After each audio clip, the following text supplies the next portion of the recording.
Bismillahirrahmanirrahim. Assalamualaikum warahmatullahi wabarakatuh. Alhamdulillahi rabbil alamin. Wal aqibatu lil muttaqin. Wala udwana illa 'alal zalimin. Asyhadu an la ilaha illallah wahdahu la syarika lah. Wa asyhadu anna sayyidana wa nabiyyana Muhammadan abduhu wa rasuluh. Sallallahu alaihi wasallam la nabiyya ba'dah. Allahumma salli wa sallim wa barik ala hadzal nabiyil karim wa ala alihi wa ashabihi wa man ittaba'a hudahu ila yaumiddin. Amma ba'da. Bapak-bapak dan ibu-ibu, ikhwan dan akhwat, saudara-saudari sekalian yang dimuliakan oleh Allah Subhanahu wa taala. Kembali pada pagi hari ini kita memanjatkan puji dan syukur pada Allah Subhanahu wa taala yang telah kembali memberikan kepada kita taufik untuk bersama-sama kembali hadir di dalam majlis tadabbur Al-Qur'an yang penuh berkah ini. Semoga Bapak dan Ibu senantiasa dalam keadaan sehat walafiat dan senantiasa Allah berikan keistiqomahan dan semangat di dalam menuntut ilmu. Salawat dan salam kita doakan semoga senantiasa Allah berikan kepada Nabi kita Nabi Muhammad sallallahu alaihi wasallam, kepada segenap ahlul bait al-kiram, zuriyah dan keturunannya serta seluruh sahabat radhiyallahu anhum ajmain, dan juga untuk kita umatnya dan umat-umat beliau sampai hari kiamat nanti. Bapak dan Ibu yang dimuliakan Allah, pagi ini insyaallah kita akan lanjutkan kembali tadabbur Al-Qur'an. Insyaallah pagi ini memasuki surat Yunus ayat 54 sampai ayat 61 ya. A'udzubillahi minasyaitonirrajim. Bismillahirrahmanirrahim. Sebelumnya kita lihat kembali satu ayat sebelumnya ya, ayat 53. Di ayat yang 53 Allah Subhanahu wa taala berfirman menjelaskan tentang keadaan orang-orang kafir ya, orang-orang musyrik ketika menghadapi atau mendustakan seruan atau dakwah Rasulullah sallallahu alaihi wasallam yang sudah kita tadabburi kemarin ya, apa-apa yang mereka lakukan. Kemudian di ayat yang 53 Allah mengatakan wa yastanbi'unaka ahaqqun hu.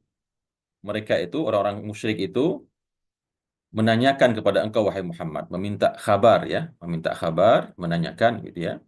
Ahaqqun hu, apakah benar itu? Ya, itu bisa kembali kepada Al-Qur'an, bisa kembali kepada azab yang akan didatangkan kepada mereka atau semua janji-janji Allah ya, ancaman-ancaman Allah ya. Mereka mengatakan meminta kepastian ya, konfirmasi kepada Nabi Muhammad, apakah itu semua itu benar adanya gitu ya. Ya, tentunya bertanya ini bukan bertanya yang ingin mencari ilmu pengetahuan sebetulnya, tapi bertanya yang sifatnya adalah mengolok-olok sebetulnya ya. Namun demikian, Allah Subhanahu wa taala tetap membimbing nabinya untuk membalas atau merespon orang-orang musyrik tersebut dengan mengatakan qul, katakan kepada mereka wahai Muhammad, i wa rabbi. Iya ya, benar, iya, wa rabbi, demi Tuhanku. Ya, itu adalah perkara yang benar. Innahu lahaqqun, sesungguhnya dia adalah betul-betul yang hak, yang benar ya. Dia itu tadi sudah kita jelaskan, bisa di Al-Qur'an atau al-wa'du, ancaman-ancaman azab yang akan Allah turunkan kepada orang-orang musyrik baik di dunia maupun di akhirat. Innahu lahaqqun, sesungguhnya itu adalah sebuah kebenaran dari Allah, wa ma antum bimu'jizin, dan kalian tidak akan bisa luput. Kalian tidak akan bisa menolaknya. Ya, kalian tidak akan bisa melawannya ketika nanti datang saatnya Allah turunkan janjinya tersebut. Nah, lalu kemudian di ayat yang selanjutnya pada pagi hari ini kita tadabburi Bapak dan Ibu, Allah Subhanahu wa taala berfirman, "Walau anna likulli nafsin zalamat." Ya. Dan kalaulah sekiranya gitu ya, dan sekiranya bahwasanya dan kalaulah sekiranya bahwasanya likulli nafsin zalamat, bagi setiap-tiap diri jiwa manusia ya, zalamat yang telah berbuat zalim dengan segala macam bentuk kezalimannya, mulai dari kemusyrikan, kekafiran, kemunafikan, kefasikan, dan segala macam maksiat, dosa-dosa yang dilakukan. Dan kalaulah sekiranya atau seandainya bagi setiap diri atau jiwa manusia itu yang telah berbuat zalim dalam hidupnya di dunia, ma fil ardi, kalaulah semua mereka itu yang telah berbuat zalim tersebut memiliki apa-apa yang ada di bumi, baik sedikit maupun banyak gitu ya. Ya, yaitu ketika nanti mereka telah dibangkitkan di yaumul hisab, maka di sini Allah katakan kalaulah sekiranya setiap jiwa, setiap nyawa, setiap tubuh Setiap insan yang dulu telah berbuat zalim dalam kehidupannya di dunia, kalaulah pada hari itu dia memiliki apa-apa yang dulu dia miliki di dunia, harta benda, ya, kekayaan, pangkat, jabatan, maka kata Allah, laftadat bih. Tentu dia pada yaumul hisab itu nanti akan menebus dengannya diri mereka masing-masing. Kalau mereka punya harta, ya, 100 triliun, pasti yang 100 triliun itu akan dilepaskan semuanya. Ambillah, wahai malaikat azab. Ambillah ya Allah, yang penting hari ini hamba jangan disiksa. Yang penting hari ini hamba jangan dimasukkan ke dalam neraka jahanam. Nah, begitu maksudnya ya. Dan kalaulah semua atau tiap-tiap jiwa yang dulu telah berbuat zalim di atas di dunia memiliki atau memiliki kemampuan untuk membawa apa-apa yang dulu dia miliki di bumi pada yaumul hisab tersebut, maka laftadat bih. Mereka masing-masing jiwa itu akan menebus dengannya diri mereka. Asalkan yang penting selamat gitu ya. Yang penting terhindar dan dijauhkan daripada siksaan dan kengerian situasi yang mereka hadapi sejak yaumul hisab itu sampai nanti masuk ke dalam neraka, nauzubillah. Kemudian kata Allah wa asarrun nadamata. Tadi katanya Allah mengatakan mereka akan menebus dengan semua kekayaan yang mereka miliki, yang mereka dulu miliki di dunia, baik yang sedikit maupun yang banyak. Yang penting apa yang dimiliki, mau sedikit, mau banyak, semua akan dilepas ya untuk menebus jiwa mereka supaya tidak ditimpakan azab. Wa asarrun nadamata lamma ra'aul azab. Dan kemudian kata Allah, mereka menyembunyikan penyesalan. Lamma ra'aul azab, tatkala mereka melihat siksaan yang akan mereka masuki. Nah, di sini mungkin ada pertanyaan. Mungkin di ayat lain kita juga menemukan orang-orang kafir itu menyesal ya, menyesal, menyesali diri mereka dengan apa dulu yang mereka perbuat dan bahkan menyalah-nyalahkan patungnya, menyalah-nyalahkan temannya, menyalah-nyalahkan syaitan dan iblis gitu ya. Nah, tapi kenapa di sini dikatakan wa asarrun nadamata? Mereka malah menyembunyikan penyesalan. Jadi bukan karena mereka sombong atau jumawa atau mungkin merasa yakin tidak akan selamat, bukan itu maksudnya. Maksud daripada wa asarrun nadamata lamma ra'ul azab itu saking sudah merasa pastinya azab itu akan mereka alami, jadi nggak ada lagi rasa penyesalan. Yang ada sudah pasrah begitu, ya, nggak ada lagi jalan, tidak memiliki apapun untuk menebus diri, sementara azab sudah di depan mata, mau menyesal pun nggak ada guna, ya sudah pasrah, ya, mau berkata-kata pun, ya begitulah orang yang salah ya. Kalau dalam kehidupan kita, orang yang sudah salah dan kesalahannya itu begitu besar, sudah terang benderang, nah biasanya saking lemahnya dirinya untuk membela dirinya, dia udah nggak sanggup berkata-kata lagi, ya pasrah begitu, dan tidak menampakkan penyesalan. Karena kalau menampakkan penyesalan pasti ada rasa harap ya untuk diselamatkan dari siksaan tersebut. Nah, ini kan mereka sudah tahu semua, sudah dilihat, diperlihatkan kepada mereka semua pekerjaan mereka di dunia dan diingatkan kepada mereka kembali apa dulu yang telah Allah janjikan kepada mereka. Ternyata semua itu adalah kebenaran pada hari tersebut, pada yaumul hisab tersebut. Jadi nggak ada guna lagi penyesalan. Maka mereka pun menyembunyikan penyesalannya karena saking sudah yakinnya betul azab itu akan ditimpakan kepada mereka. Lamma ra'aul azab, tatkala mereka diperlihatkan kepada mereka azab yang akan mereka masuki. Wa qudiya bainahum bil qist. Dan pada hari itu diputuskan di antara mereka dengan seadil-adilnya, dengan adil ya. Antara pemimpin dengan yang dipimpin, antara teman dengan temannya, antara suami dengan istrinya, antara anak dengan orang tuanya. Allah akan berikan ketetapan, keputusan yang seadil-adilnya, ya.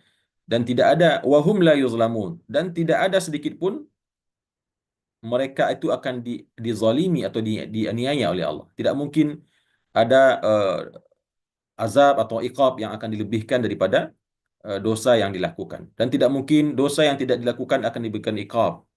Dan tidak mungkin dosa yang dilakukan orang lain kemudian dia yang menanggungnya. Itu tak mungkin ya, karena Allah mengatakan wahum la yuzlamun. Mereka sedikit pun tidak akan dizalimi. Wa qudiya bainahum bil qist. Mereka akan diberikan keputusan yang seadil-adilnya berdasarkan seluruh rekaman amal perbuatan yang telah mereka lakukan yang mereka lihat sendiri dengan mata mereka. Ya, jadi saking yakinnya nggak mungkin ada lagi jalan selamat, ya penyesalan pun sudah nggak nampak lagi ya, sudah pasrah begitu ya. Siap dengan optimis masuk ke dalam neraka jahanam. Ya. Begitulah kira-kira ya. Wa qudiya bainahum bil qist, dan diputuskan di antara mereka dengan adil, antara pemimpin dengan yang dipimpin, antara gembong-gembong kemusyrikan dengan hanya yang ikut-ikutan, ya. Masing-masing diberikan porsi keputusan sesuai dengan amal perbuatan mereka dulu di dunia, wahum la yuzlamun, dan mereka tidak akan dizalimi barang sedikit pun, ya. Kemudian di ayat selanjutnya Allah mengatakan, ala inna lillahi ma fis samawati wal ard, ya. Ketahuilah, ingatlah, ya. Ala, ala, bukankah tidak, atau ingatlah, ketahuilah, inna lillahi, sesungguhnya kepunyaan Allah atau bagi Allah, yaitu kepunyaan Allah, ya. Ma fis samawati, apa-apa yang ada di semua alam jagat raya di atas langit tersebut, ya. Dengan langit yang seluas itu, jagat raya.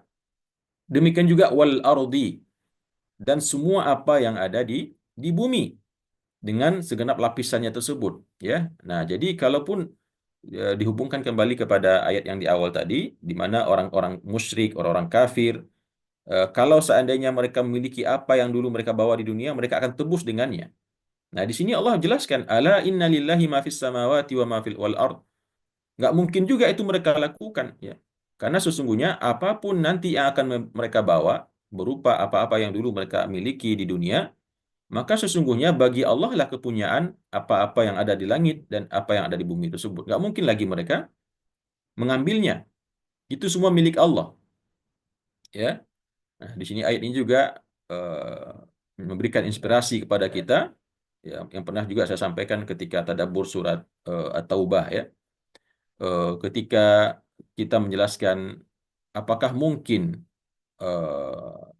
akan terjadi, ya, semacam kejadian yang membuat orang-orang Yahudi, orang-orang Amerika yang semakin sombong dan angkuh terhadap umat Islam tersebut, ya, seperti yang kita dengar hari-hari ini, Presiden Amerika yang telah memproklamirkan akan mengusir seluruh penduduk Gaza, merelokasinya, dipindahkan ke negara-negara tetangga, ke Yordania, ke Mesir, begitu, ya. Dan lalu mereka akan menguasai Gaza tersebut, akan mengambilnya, dan tentu setelah itu mereka akan menguasainya, ya. Dan juga apa-apa yang dilakukan oleh Israel. Kita melihat hari ini, ya, seakan-akan mustahil rasanya kita mengalahkan mereka karena mereka memiliki nuklir, ya. Kalau mereka mau, mungkin hari ini nuklir bisa dilepas ke Indonesia, agak 2-3 buah, satu ke Sumatera, satu ke Jawa, satu Kalimantan, hancur lebur semuanya. Baik dengan manusia-manusianya, dengan segala apa yang ada di dalamnya. Karena mengerikan sekali kekuatan pengerusakan yang bisa terjadi atas bom atom atau bom nuklir tersebut. Dan mereka memiliki hulu ledak nuklir yang beribu-ribu buah banyaknya. Baik Amerika, begitu juga Israel, ya. Sehingga itu sepertinya yang ditakutkan oleh bangsa-bangsa lain di dunia untuk melawan. Di samping, ya, pemimpin-pemimpin negara-negara dunia itu, negara-negara Arab juga ketakutan kehilangan jabatan mereka. Di samping takut diserang, ya, takut di bom, di bumi hanguskan seperti Gaza, takut juga kalau didompleng dari kekuasaan dan kekayaannya, dibuat mungkin huru-hara, demo, sehingga akhirnya turun tahta. Nah, itu yang mereka takutkan, sehingga mereka terpaksa patuh tunduk kepada apa yang mereka inginkan. Namun kalau kita membaca ayat ini, Bapak dan Ibu, ya, maka rasa pesimistis itu harusnya hilang, ya. Karena di sini Allah mengatakan, ala inna lillahi ma fis samawati wal ard. Semua yang ada di atas langit dengan 7 lapisnya itu, dengan seluas jagat raya yang tiada bertepi tersebut, dan semua yang ada di bumi ini, semua adalah milik Allah. Allah yang punya kuasa untuk mengambilnya, ya. Allah yang punya kuasa untuk melakukan apa saja yang Dia kehendaki. Nah, dengan keimanan ini, ya, kita terus merasa optimis dan menggantungkan diri kepada Allah. Tidak ada yang mustahil, ya. Bisa saja ke depan Allah perbanyak kejadian-kejadian seperti yang kemarin terjadi di Los Angeles, ya, di California, ya, dengan kuasa Allah, dengan bala tentaranya yang tidak terlihat, yaitu api. Allah hanguskan satu negara bagian hampir, ya, satu kota besar, bahkan sebanding dengan penghancuran kota Gaza. Kerugiannya bahkan sampai ratusan triliun, ya, atau ribuan triliun, ya. Tidak ada yang mustahil, ya. Karena Allah mengatakan, ala inna lillahi ma fis samawati wal ard.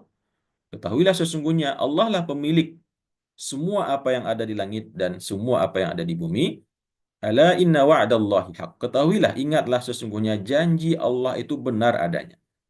Ya, segala macam janji yang telah Allah sampaikan, baik janji-janji baik, ya berupa Allah akan balasi semua orang yang berbuat amal soleh dan ketaatan kepadanya dengan pahala dan surga. Demikian juga janji yang Allah berikan dalam Al-Quran, ancaman, siksaan, azab, ya, yang akan diberikan kepada orang yang kufur dan musyrik. Maka sesungguhnya janji Allah itu benar sekali, ya, tidak akan pernah meleset, tidak akan pernah Allah ingkar terhadap janjinya. Walakinna aktsarahum la ya'lamun. Namun akan tetapi kebanyakan daripada mereka, daripada orang-orang yang ingkar tersebut, la ya'lamun, tidak mengetahuinya akan kebenaran janji-janji Allah tersebut, ya. Huwa yuhyi wa yumitu wa ilaihi turja'un. Dia, huwa, yaitu Allah Subhanahu wa taala, yuhyi, dialah yang punya kemampuan untuk menghidupkan manusia. Jadi kalau dikira orang-orang musyrik itu mengira mereka tidak lagi akan bisa diazab karena sudah meninggal, masuk dalam tanah, jadi dimakan cacing dan belatung, tinggal tulang, tulang pun setelah sekian ratus tahun juga melebur, hancur gitu ya. Lalu mereka tidak merasa tidak mungkin Allah menyiksa mereka, maka di sini Allah katakan huwa yuhyi wa yumit. Dialah yang telah menghidupkan dan dia jugalah yang telah mematikan atau yang punya kuasa untuk mematikan. Secara logikanya bagaimana mungkin Allah lemah, tidak sanggup untuk menghidupkan kembali sesuatu yang tadinya sudah ada, ya. Itu manusia yang tadinya hidup, dimatikan, kemudian dihidupkan kembali seperti sedia kala. Sedangkan menciptakan dari tidak ada sama sekali saja Allah sanggup, ya, ketika kita yang sebelumnya tidak pernah ada kita ini kan. Lalu Allah sanggup menciptakan kita menjadi ada. Lalu apa susahnya bagi Allah ketika kita telah mati, menjadi tulang belulang, hancur lebur dimakan tanah?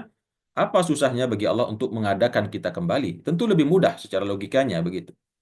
Dan Allah nggak pakai proses, ya, cukup mengatakan kun saja, ya, kun fayakun. Bainal kafi wan nun, dengan dua huruf saja maka jadi semua yang Allah perintahkan, Allah inginkan. Huwa yuhyi wa yumit. Dialah yang menghidupkan dan dialah yang mematikan. Wa ilaihi turja'un. Dan kepadanya lah semua manusia akan kembali, ya. Nggak ada tempat kembali selain kepada Allah. Nggak ada orang kembali kepada Tuhan yang lain gitu ya, kepada berhala yang lain nanti punya akhirat sendiri, ya. Mungkin luput daripada pembalasan di kerajaannya Allah, sementara dia mungkin nyasar atau mungkin bisa kabur ke kerajaan yang lain nanti di akhirat. Nah, itu nggak bisa. Karena Allah mengatakan wa ilaihi turja'un. Semua yang Allah ciptakan ini, semua daripada makhluk yang telah diciptakan oleh Allah akan kembali semuanya kepada Allah. Inna lillahi wa inna ilaihi raji'un. Sesungguhnya kita adalah kepunyaan Allah. Allah yang menciptakan kita. Ya, wa inna ilaihi raji'un. Dan sesungguhnya kita semua akan kembali nanti kepadanya. Kembali kepada pemilik zat yang maha kuasa yang telah menciptakan kita dari tidak ada menjadi ada. Kemudian Bapak dan Ibu rahimakumullah, itu tadi ayat, ya, tentunya dimaksudkan kepada orang-orang musyrik agar mereka menyadari semua kesalahan, semua keingkaran, kedustaan dan kemaksiatan yang telah mereka lakukan. Meskipun juga tentu ditujukan kepada kita Bapak dan Ibu, ya, untuk mentadaburi ayat-ayat ini sehingga kita mendapatkan ibrah, ya, mendapatkan pelajaran untuk tidak terjerumus ke dalam perbuatan yang serupa, ya, baik kekafiran maupun kemusyrikan, ya. Dan kita menjadi sadar, yakin bahwasanya apapun yang ada di bumi dan langit ini semua adalah milik Allah. Tidak ada yang lebih berkuasa di atas Allah, sehingga apapun yang saat ini terjadi berupa apa namanya, kezaliman, berupa kejahatan yang dilakukan oleh beberapa manusia di atas bumi ini, dari orang-orang Yahudi atau orang-orang kafir, maka sesungguhnya itu akan ada akhirnya, ya. Nah, kembali kepada kita bagaimana kita mendekatkan diri kepada Allah, memohon kepadanya agar Allah berikan segera kemenangan tersebut.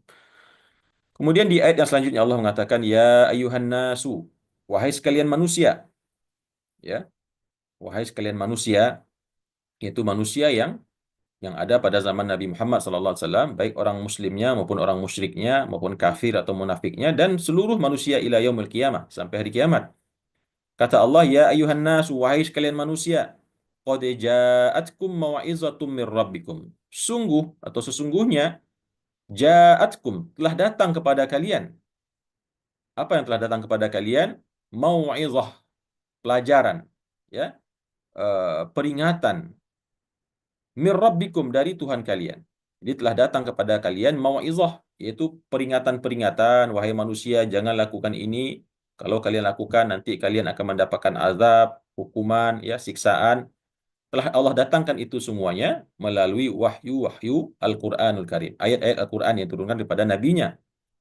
Qad ja'atkum mau'izatum mir rabbikum. Ya, jadi Al-Qur'an itu isi utamanya adalah eh, ya kabar gembira, ya kabar pertakut.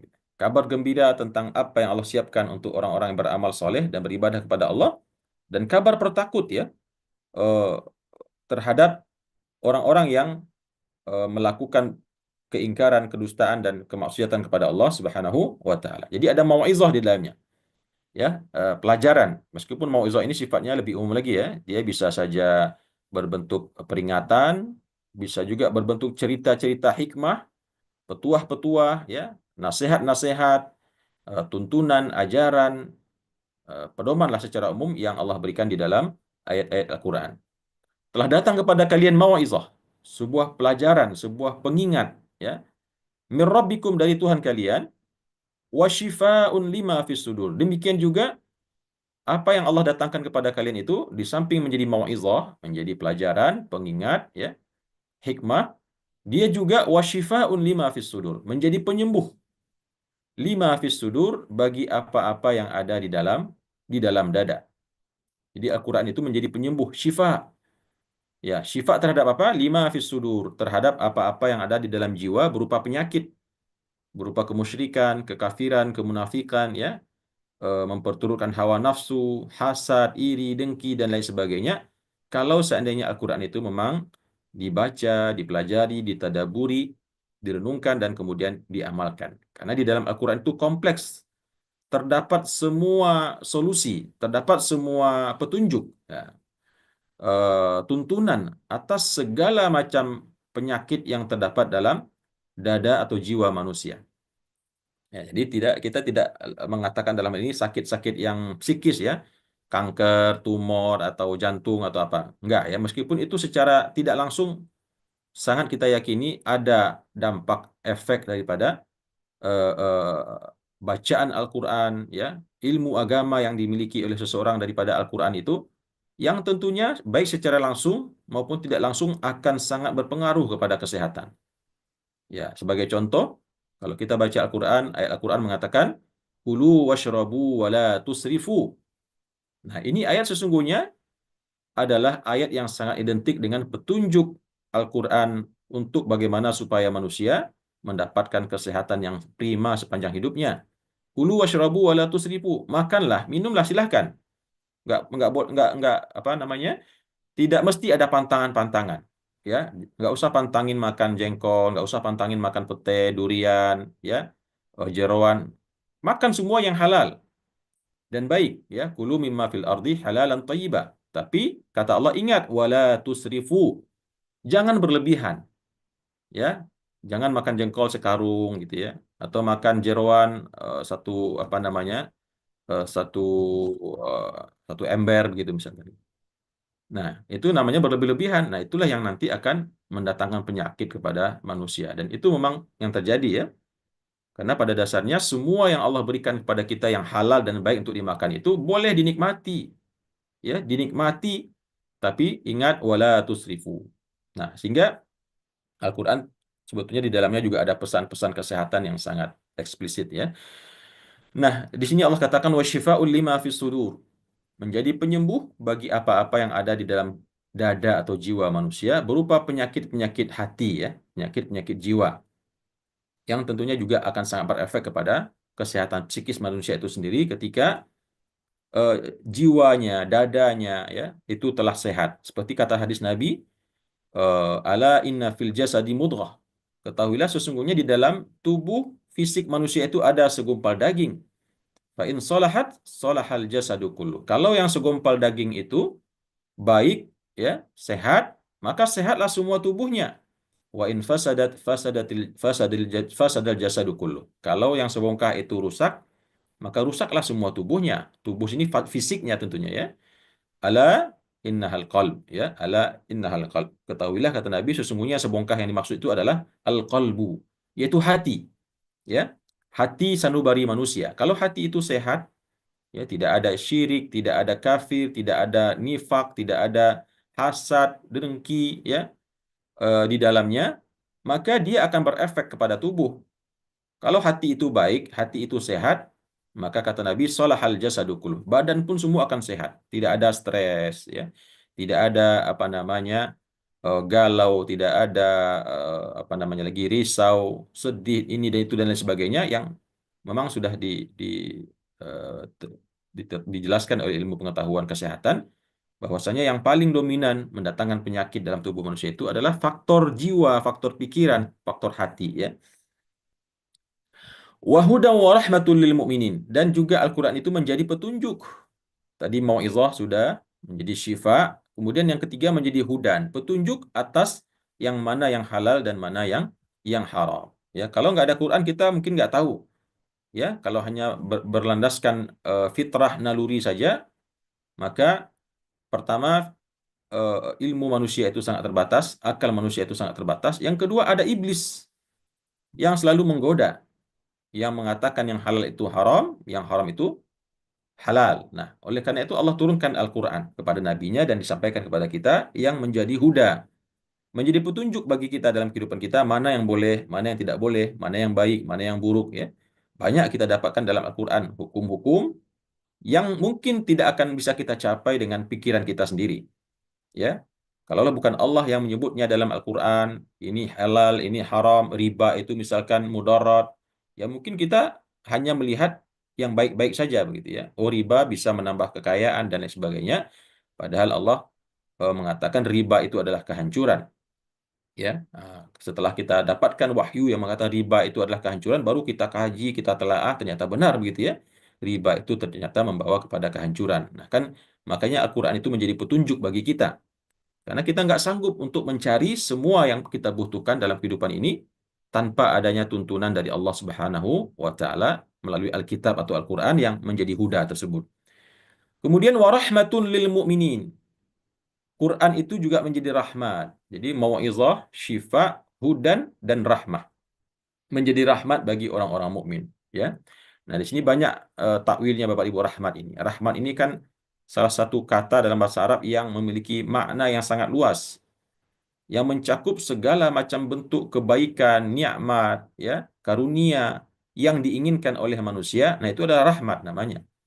Maka Al-Quran ini menjadi rahmat. Rahmat dalam artian menjadi pahala yang tiada terbilang, ya, yang nanti akan mengantarkan orang yang membacanya ke dalam surga di tempat yang tinggi sekali sebanyak bacaan Quran dia di dunia. Al-Quran juga akan menjadikan orang tersebut menjadi mulia di dunia, apalagi nanti di akhirat. Rahmat juga bisa menjadi apalagi ketenangan, ketentraman, apalagi misalnya bahkan rezeki itu sendiri, ya. Di mana dalam sebuah hadis Rasulullah mengatakan barang siapa yang menyibukkan dirinya dengan membaca Al-Quran sehingga dia lupa meminta memohon atas atau untuk hajat kepentingannya di dunia kepada Allah, karena saking sibuknya baca Al-Quran nggak sempat berdoa, nggak sempat ngangkat tangan minta hajat kepada Allah. Maka dalam hadis tersebut disebutkan Allah akan berikan kepadanya semua permintaan hajat orang-orang yang berdoa di dunia ini. Jadi kalau kita sibuk dengan baca Quran, nggak usah khawatir lupa berdoa. Karena kata Nabi, Allah akan berikan semua apa yang diminta oleh manusia dalam munajat mereka kepada Allah, kepada orang yang mensibukkan dirinya di dalam membaca Al-Quran. Sehingga Al-Quran itu menjadi rahmat, Bapak dan Ibu. Rahmat di dunia dan tentunya nanti di akhirat menjadikan mereka ahlu surga, ahlul jannah.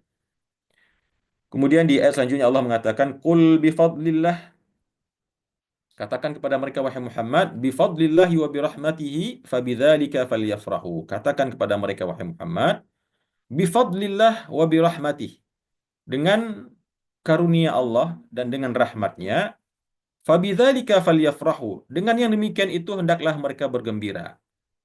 huwa khairun mimma yajma'un. Yang demikian itu jauh lebih baik daripada apa-apa yang mereka kumpul-kumpulkan dari kenikmatan dunia. Nah, kita ingin tahu ya Bapak Ibu ya. Maksudnya fadlillah dan rahmah ini apa? Kalau kita lihat dalam tafsir At-Tabari, hampir semua pendapat mengatakan fadlillah itu adalah Al-Quran dan rahmatnya itu adalah Islam ya. Jadi dengan Islam yang Allah karuniakan kepada mereka melalui Nabi Muhammad SAW dan Al-Quran yang diturunkan kepadanya, fabidzalika falyafrahu. Dengan yang demikian itu, dengan dua hal itu, hendaklah mereka mestinya orang-orang musyrik itu, orang-orang kafir itu bergembira. Karena Allah turunkan tadi di atas mau'izah, ya, syifa, hudan, rahmah. Maka hendaklah mereka dengan karunia Allah dan rahmatnya itu bergembira ria, ya, bersukacita, ya. Nah, di sini maksudnya adalah karunia Allah di sini dan rahmat itu adalah Al-Quran dan Islam. Agama ini secara umum. Syariat Allah secara umum.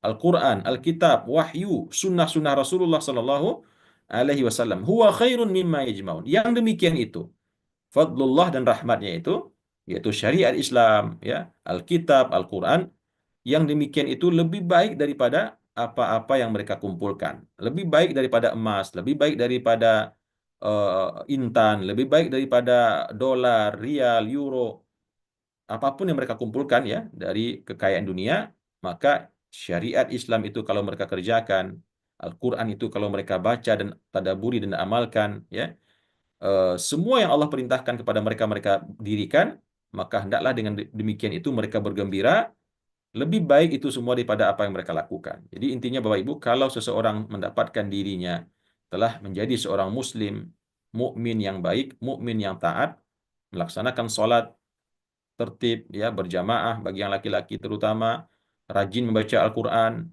ya, gemar bersedekah, tidak suka melakukan maksiat, ya, maka hendaklah orang tersebut bergembira. Karena apa yang dia dapatkan dalam hidupnya ketika dia telah mencapai keadaan itu jauh lebih baik daripada semua kenikmatan dunia yang didapatkan oleh manusia. Nah, teringat saya dalam sebuah riwayat ketika eh, perwakilan kaum muslimin yang datang dari Irak kepada eh, Khalifah Umar bin Khattab ya di Madinah, yang waktu itu perwakilan dari Irak tersebut membawa upeti ya, membawa pajak atau kharaj datang kepada Umar bin Khattab radhiyallahu anhu di Madinah dengan jumlah onta yang banyak sekali, ratusan onta dibawa dari Irak. Nah, saat itu onta tersebut masuk ke dalam ke jalan-jalan kota Madinah dan melewati rumahnya Umar bin Khattab. Kemudian budaknya Umar berteriak, memanggil Umar, mengatakan telah datang kharaj atau upeti dari Irak. Nah, di situ Umar bin Khattab keluar rumah dan ketika beliau melihat jumlah onta yang begitu banyak, ratusan mungkin lebih ya, beliau mengucapkan Alhamdulillah. Ya, Alhamdulillah kata Umar. Lalu si budaknya ini, si maula atau budak ini nyolot gitu ya. Nyolot itu artinya menyelat. Dia mengatakan, "Hadza fadlullah," kata dia kan. Ini adalah keutamaan yang Allah berikan untuk kita umat Islam. Lalu mendengar perkataan si budak tersebut, marah Umar bin Khattab kepada dia ya. Kata Umar kepada budak tersebut, "Kadzabta, kamu ini pembohong. Kamu telah bohong," ya. Maksudnya apa ya? Kata Umar, bukan ini yang Allah maksud dalam Al-Quran surat Yunus ayat 58, di mana engkau mengatakan tadi onta ini adalah fadlullah. Onta yang kita lihat hari ini di hadapan kita itu bukannya fadlullah dan rahmatnya yang ada dalam surat 58 itu, tapi dia adalah ujungnya itu tadi. Huwa khairun mimma yajma'un. Nah, begitu hebatnya Umar bin Khattab Bapak Ibu ya, sebanyak itu onta, dia tidak silau melihatnya.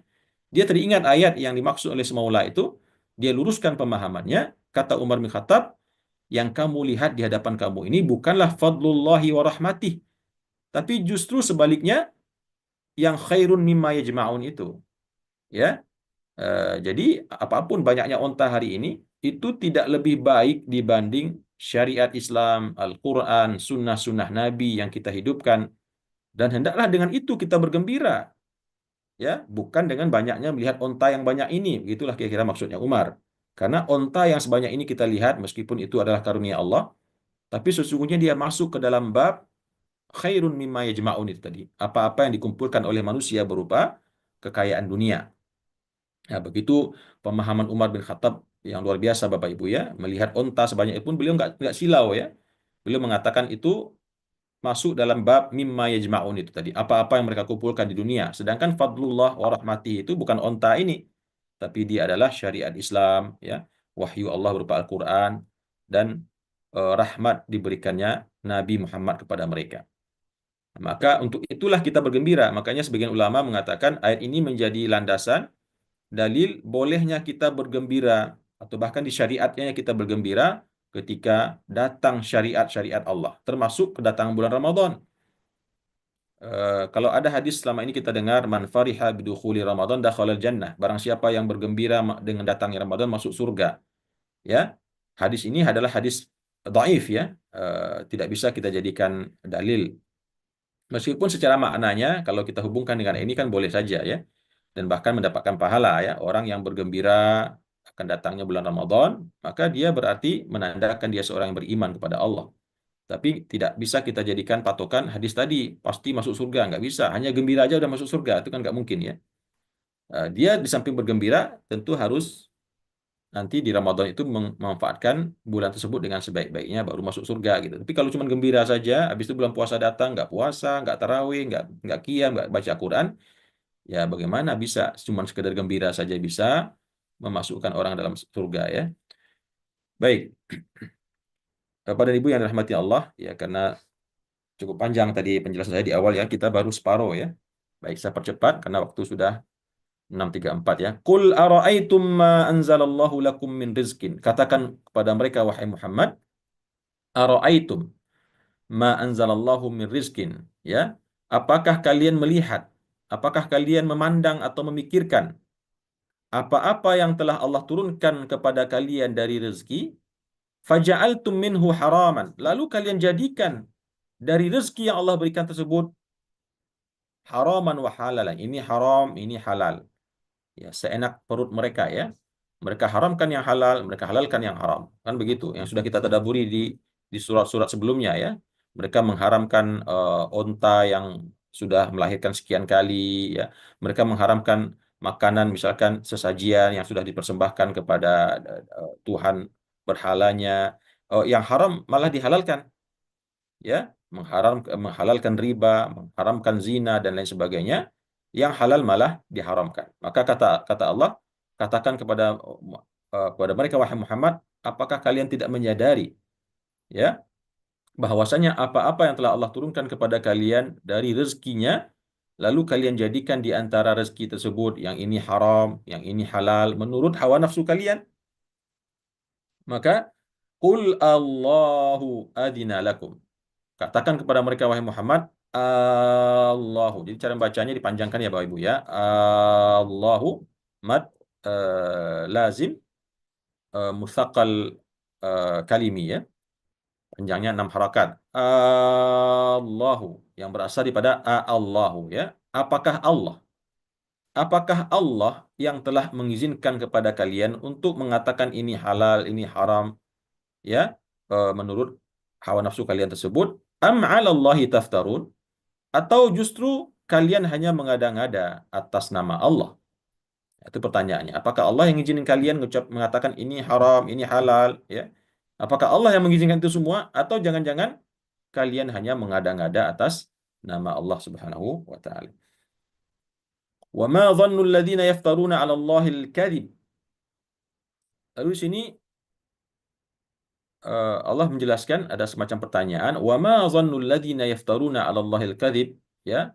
Dan apa kira-kira nanti prasangka, dugaan ya orang-orang yang dulu mengada-ada atas Allah di atas dunia dengan sebuah kebohongan, mengada-ngada dengan kebohongan ya. Ya, mengada-ngada sudah pasti bohong. Nah, di sini Allah pertegas mengada-ngadakan dengan kebohongan. Lalu apa dugaan mereka nanti pada hari kiamat terjadi dan kemudian mereka dibangkitkan untuk bangkit ke padang mahsyar untuk melalui hisab? Maka apa kira-kira nanti dugaan mereka ya, orang-orang yang dulu di dunia mengada-ngada dan berbuat kedustaan atas Allah dan Rasulnya. Nah, nanti apa kira-kira dugaan mereka? ya, sudah barang tentu ya mereka akan melihat dalam pandangan mereka pemandangan-pemandangan yang menakutkan dan mengerikan, ya. Innallaha ladzu fadlin 'alan nas. Sesungguhnya Allah itu, jadi setelah Allah katakan di atas tadi, kira-kira apa nanti dugaan kalian, perasaan kalian, persangkaan kalian, yaitu kalian orang-orang yang telah mengada-ngadakan dengan dusta atas Allah pada hari kiamat, ya. Innallaha ladzu fadlin 'alan nasi. Sesungguhnya Allah itu sungguh-sungguh mempunyai karunia yang sangat banyak kepada manusia. Walakinna aktsarahum la yashkurun. Maksudnya di sini Bapak dan Ibu, sesungguhnya Allah itu memiliki karunia yang banyak atas manusia ketika dulu di dunia telah ditunda oleh Allah untuk menurunkan azab kepada mereka. Allah panjangkan umurnya supaya berharap ada kesempatan mereka bertaubat, memperbaiki diri, ya. Allah tunda siksaan dan azabnya meskipun mereka terus bermaksiat pagi, siang, sore, dan malam. Makanya dikatakan di sini sesungguhnya Allah itu memiliki keutamaan karunia yang sangat banyak kepada manusia. Meskipun pagi, sore, siang, dan malam bermaksiat sepanjang waktu kepada Allah, tetap Allah turunkan nikmatnya. Allah berikan rezeki, bahkan berlimpah ruah Allah berikan kepada orang-orang ahli maksiat tersebut. Nah, itu tandanya Allah memiliki karunia, ya. Allah tunda siksaannya, Allah tunda kemarahannya. Walakin aktsarahum la yashkurun. Akan tetapi sayang, kebanyakan daripada manusia-manusia tersebut la yashkurun, tidak mau bersyukur kepada Allah Subhanahu wa taala dengan mengikuti ajaran dan dakwah nabinya. Kemudian di ayat yang terakhir Bapak dan Ibu, Allah mengatakan wa ma takunu fi sya'din. Wa ma takunu fi sya'nin, dan tidaklah, ya, engkau di sini bisa kepada Nabi Muhammad atau bisa kepada orang musyrik, ya. Dan tidaklah ada, wa ma takunu fi sya'nin, dan tidaklah ada engkau berada dalam suatu keadaan, ya.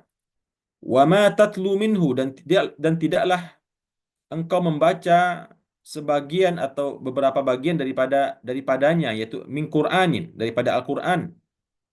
Wala ta'maluna min amalin, dan tidak juga engkau kerjakan suatu amal kecuali illa kunna alaikum syuhuda, kecuali kami akan menjadi saksi atas kalian semuanya. Jadi tidak ada yang luput dari Allah. Apapun keadaan kalian, wa ma takunu fi sya'nin, bagaimanapun kalian berada atau keadaan kalian yang sedang kalian jalani, wa ma tatlu minhu min Qur'anin, dan apa-apa yang kalian baca daripada Al-Qur'an, wala ta'maluna min amalin, dan apa-apa yang kalian kerjakan daripada amal pekerjaan, baik yang baik maupun yang buruk, illa kunna alaikum syuhuda, kecuali kami pasti atas diri kalian menjadi saksi.